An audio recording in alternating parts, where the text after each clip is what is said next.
In the realm of anime, there are many wondrous things. Things that can teach you about yourself, things that can teach you about life, and things that can teach you about friendship. But even more powerful than all of that is when an anime character flexes on everyone else. That's right, this is a video of the greatest, biggest flexes in anime, a topic only I would come up with if I do say so myself. So I came up with a bunch, and I asked you on Twitter, and I have hundreds of epic flex moments because it's something I never noticed is so prevalent in anime until I started looking into it, so I could literally make this a series with 1 billion episodes.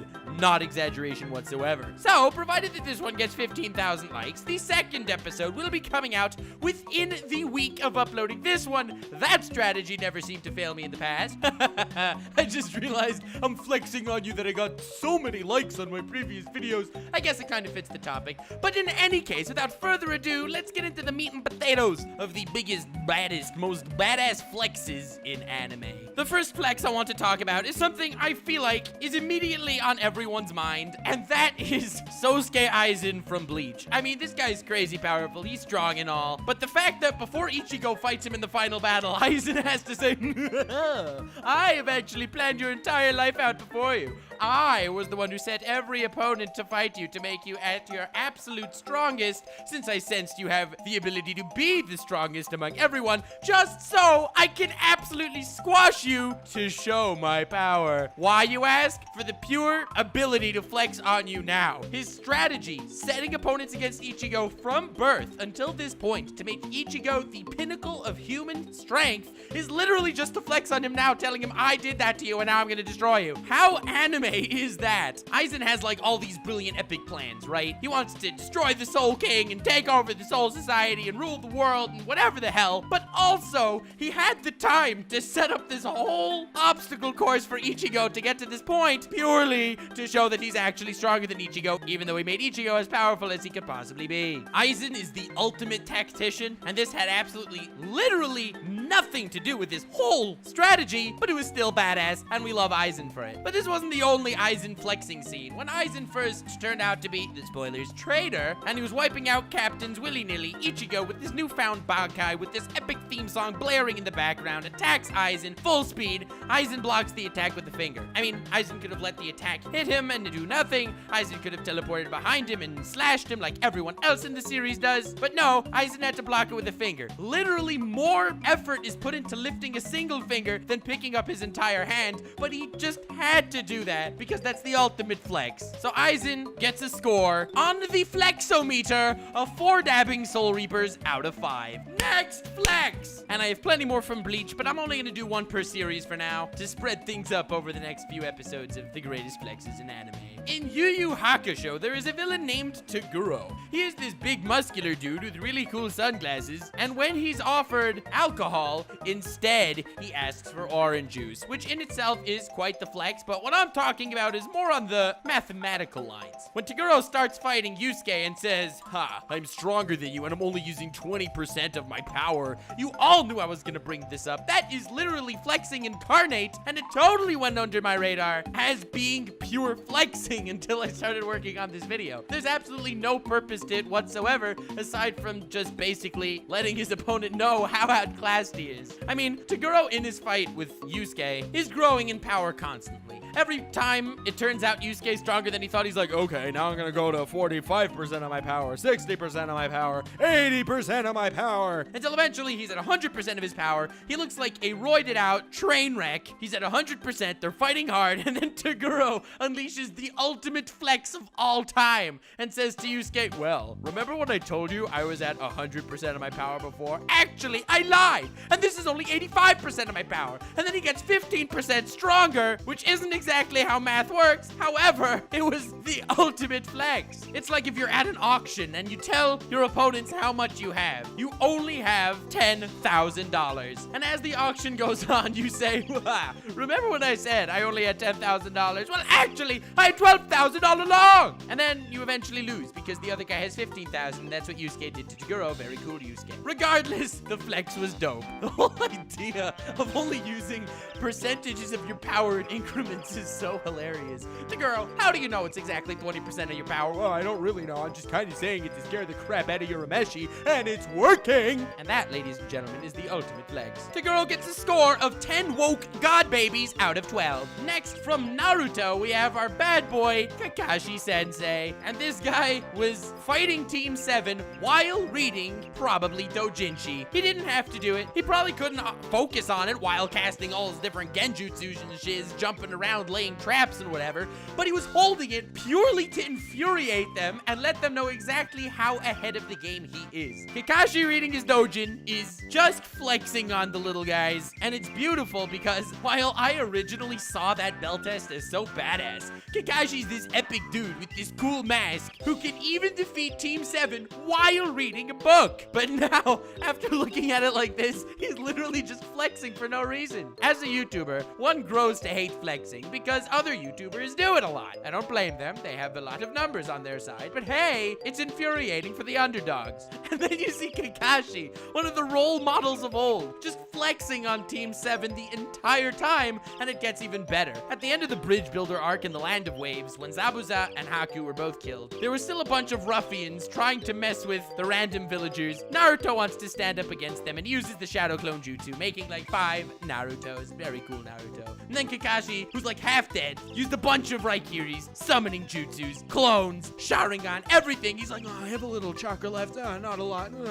Multi-Shadow Clone Jutsu Kakashi style. Makes like 4 billion Kakashis. It didn't even make sense that he had that much chakra. According to the lore, Shadow Clones take an exorbitant amount of chakra. Not to mention that Kakashi was fully drained, has way less chakra than Naruto, and has never been seen to do anything of that scale again. When he fought Pain after he was way stronger and he used 4 lightning jutsus, he was like, oh damn, that's like half my chakra. And here he goes, making 1 billion Shadow Clones after his fight, purely to flex on the ruffians that were bothering them. Not that he even planned on fighting them, just so there could be an ominous army of dudes to scare the living crap out of them, when honestly one would have been more than sufficient. Kakashi's a badass because he literally used his foreshadowed power of plot holes to flex on the haters, which is why Kakashi gets a score of 17 yeeting genin out of 21. Next, from a little-known boxing anime called Hajime no Ippo, we have my boy Takamura. This guy is badass incarnate, and even if you don't like sports anime, I feel like he will immediately become one of your favorite characters due to the sheer badassery of this dude. I mean, Hajime no Ippo is largely a realistic show, and Takamura beats up a bear with his bare hands. God damn it, that's what I call a badass character. But I get ahead of myself because that may turn people off.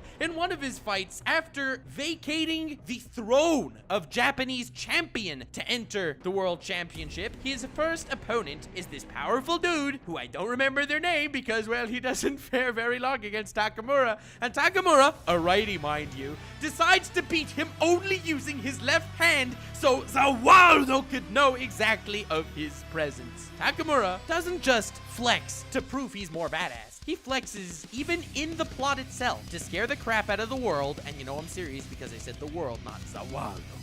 Everything's on the line with every single boxing match. After a boxer loses, their chances of actually coming back, as well as how they appear in the world's eyes, drops drastically. It's a harsh environment out there. And Takamura doesn't give a crap because he just wants to beat the guy with his left hand to prove he could. I mean, he walked onto the rink wearing the bare skin of the bear he killed with his bare hands. This guy is not the brightest bulb in the box, but he made sure his first world championship game flexed on every other contender that ever existed. And that is why Takamura gets 6 anime boxers on fleek out of 7. You don't understand. Takamura yeeted his opponent with just his left. That's unprecedented. In any case, next from One Piece, I really wanted to talk about Kaido here because he has some epic flexing, but I guess that'll move on to the next best flexes in anime video. I want to talk about Mihawk versus Zoro, their first fight. Thank you to Spooky for reminding me of this. Very cool. Zoro claims he wants to be the greatest swordman in the world. He is an extremely badass dude. He's very powerful. He's very well known, and Mihawk is currently the greatest swordman in the world. So he figured, hey, I want to be the greatest. That guy's the greatest. We should have like an even fight kind of sort of. Mihawk had other plans. He just sails around the seas in this tiny little rowboat while massive pirate fleets are freaking everywhere. And whenever a ship crosses his path, he doesn't take his little rowboat and go around the ship. Nah, fam, no. He slices the ship in half so he can continue sailing on his merry way through the ship, which by its own right is quite the flex, but it's nothing compared to what I'm about to tell you. Zoro has 3 swords, and as we know in anime, the more swords you have, the stronger you are, because that is what technique is. God, freaking dudes. And Mihawk not only faces Zoro, but Mihawk has a massive sword. As we know, the only thing that can really beat 3 swords is a sword the size of 3 swords. Oh, God, I love anime. But Mihawk essentially fights him with a teeny little butter knife and outclasses him completely, annihilates him, slashes him across the chest. He leaves the guy eviscerated entirely, barely clutching onto his testicles for dear life, where Mihawk just had to beat him with this pathetic toothpick of a knife just to show his superiority. He didn't even view Zoro as an adversary. He didn't even make it seem like he was doing this to humiliate Zoro. No! It's like, oh, against an opponent as pitiful as you, this is literally my weapon of choice right now. And flexing nonchalantly without seeming to flex for the sake of flexing is truly the ultimate flex. And you will hear slightly more about Mihawk in my OP analysis on the guy, which may or may not be coming out relatively soon. Mihawk beating Zoro with his toothpick sword and doing it in a way where it made it look like that is how he wanted to fight, because it's just more practical to use the toothpick than to pull the sword off his back. It's like saying, essentially, I can defeat you with merely the bristles of my mustache. However, it's more convenient to use this toothpick. Truly a masterclass flexer, and I would rate him 175 epic Fortnite pirates out of 191. The next flex I want to talk about is from Fairy Tail. It recently happened. It was Irene, Urza's mother, versus Urza, Irene's daughter. Yes, this is very complicated family history. I suggest you take notes. Essentially, Urza's like, okay, you want to fight, women? No problem, I could fight. And she switches into like 14 billion armors until she eventually picks Heaven's Wheel, which is the go-to armor that she literally always uses, that literally only ever worked once, because as we know, an enemy attack only works the first time it's used. So she becomes Heaven Wheel mode, which we knew wouldn't work. I mean, let's call a spade a spade. And it's essentially Gilgamesh's Gate of Babylon. She's firing swords at Irene by the truckload. And of course, like anything in anime, it makes this big smoke cloud, even though it's just swords hitting pavement. But okay, smoke cloud, sure. And Urza lands on the ground and it's like, oh, I probably got her or something, you know, that all anime characters say after their attack inevitably does not work. And then Irene's like, wow, you're actually not bad, woman, daughter of mine. She doesn't actually speak in this tongue because the dialogue in Fairy Tail isn't nearly as eloquent as mine. But not only did I avoid / block every single one of those 4 billion swords you threw at me, but I also had time in the very brief smoke cloud to arrange them in the shape of a flower purely to flex on you my ultimate might. That's essentially what the dialogue should have been, but hey, Funimation has yet to hire me. Low-key, I don't blame them. But I freaking love the type of flex where the character's like, ah, not only did I dodge all of your pitiful attacks and also rearrange them into the shape of flowers, but I also had time to make my hair, have like 14 panty shots, brush my teeth, and also hit 14 of your pressure points. You will never defeat me now. And that's what we got with Irene. Very cool. I would rate her 4 containers of Gamer Girl bathwater out of 130. Next flex! In JoJo's Bizarre Adventure, somehow Araki managed to create a narrative where every episode has a flex or 2, or 12. But regardless, this is my all-time favorite flex of JoJo's, and I think you will all agree. Despite all of the Dio flexes, despite all of the Giorno flexes, despite the flexes that every single villain in JoJo's, and there's a lot of villains, seems to do every 4 minutes, despite the fact that no one dodges Emerald Splash, the greatest flex in JoJo's hails from ultimate perfect cars. Because unlike most anime villains who flex how they're only using 20% of the power, or how they had time to rearrange all the enemy swords into this beautiful flower, or even that everything that happened throughout the main character's entire life was part of their master plan, Perfect Cars surpasses all of that. Not only does he flex plenty by his own right, but the greatest flex in JoJo's Bizarre Adventure is when the narrator flexes for Cars. First of all, obviously the peanut gallery is saying all sorts of amazing things like Cars is really powerful, there's no way anyone will ever defeat him, Joseph's only chance is running away and hoping that Cars changes his mind and becomes a good Samaritan. However, the narrator that decides to take matters into his own hand because Cars just wasn't flexing enough. The narrator says, the perfect life form. First, invincible. Second, never aging. Third, never dying. Fourth, not only embodies, but surpasses the powers of each and every living thing. And he doesn't forget to mention that, of course, his body is as beautiful as a Greek sculpture, and that there's no way left to kill him. Thank you, narrator of JoJo's that flexes on the fan base. Very cool. Having your villain flex, that's JoJo building blocks. The main character flexing? If the main character is not flexing in JoJo's, you have a problem. It's when the narrator flexes on the fans that you know shiz is real. It's not your typical villain flexing on the hero, and it's not your typical hero flexing on the villain. It's when the narrator flexes on you. That's how you know you're watching JoJo's. Easily a rating of 10 meta flexes out of 10. Man, I didn't know how badly I needed that until now. Next flex! Lord Escanor from the 7 Deadly Sins. Never ever have I seen any fan base unite so passionately over one individual like with Lord Escanor. I mean, I guess I should be flattered, but whenever I start a new online game of anything, Nux Taku is usually taken, but Lord Nuxanor is not, and I should probably not be saying that, but if there's a Lord Nuxanor, it's probably me. Until now. Now it's probably everyone else. Not the point. The point is, Escanor's personality, at least at first, is pure flexing, and it's beautiful. I mean, the first time we see him, Galand is laughing at his puniness, and he just like chuckles back at him, then slashes him in half without even moving, where he uses this massive attack to just crush him, where Meliscula eats his soul and he burns Meliscula from the inside. But even better than all of that are every single one of his one-liners, which is in itself not only perfect for the situation, but also the ultimate flex. When he was fighting Estarossa alone, every time he spoke, I felt like history was unfolding before my eyes. Estarossa says that my commandment is the commandment of love, and anyone that harbors any hatred towards me cannot affect me. And he says, why would I hate someone weaker than me? I merely pity them. He has lines like, apologize to me that you were born into my world. How insane is that? It's like next level flexing when you're requesting an apology because you rightfully and honestly believe that you deserve one for that. When he's fighting Estarossa, Estarossa has this ability full counter where he can reflect all physical attacks targeted towards him, and Escanor gets slashed when he attacks Estarossa. Blood is actually gushing out of Escanor's shoulder, and Escanor looks surprised more than anything else. I mean, he doesn't bleed. And then Estarossa, you know, pompous bad guy style says, well, I have this ability, full counter. It allows me to reflect physical attacks, and that is why you just took damage even though I didn't hit you. And then Escanor's reply completely destroys the little man that was Estarossa. No wonder it hurt me. I'd expect nothing less from myself. Of course. It's not like you could have done any damage to me. It had to be me. And then when Estarossa starts getting pissed off, starts hating Escanor, Escanor says, don't bear any hatred towards me now. If you got affected by your own commandment, it wouldn't be any fun. And then Estarossa says, you're actually a pretty nice guy. And then Escanor smiles happily and says, of course I am.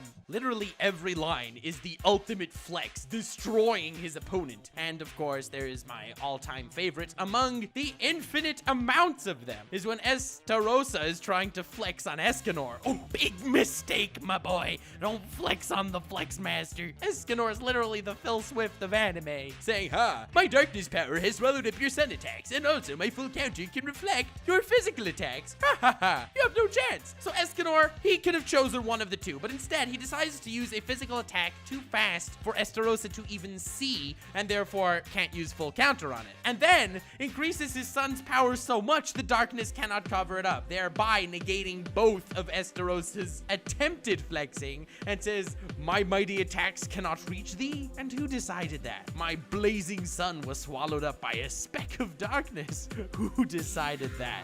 The only one who gets to decide such things is me. And then Escanor annihilates Estarossa. This was all in just his fight against Estarossa. He has some epic lines as well when he's fighting the King of the Vampires in the manga. It's not a spoiler. It was skipped by the anime. He's saying, in this realm, kings such as yourself are numerous as grains of sand. But I am no such thing. I am an existence unlike any other in this world. The lion's sin of pride, Lord Escanor. And that is when Escanor stole the world those hearts as the overpowered king of flex. Escanor easily gets a score of a lot of damage out of 5. This was one of the most fun I've had with a video in a long time because honestly, anime characters flexing is some of the most exhilarating moments and best experiences of watching anime. I love when the villains flex because it's terrifying, and I love even more when the heroes flex because it's the ultimate hype boost. Needless to say, the list goes on, and I have way more characters I want to talk about, and the biggest flexes in anime part 2, which will come out a week within this video hitting 15,000 likes. Let's see if you can pull it off again, fanbase. And if you can, the next one will raise the bar to 20,000 likes, and so on and so forth, until eventually my stratagems will overcome your tenacity, and I will be victorious.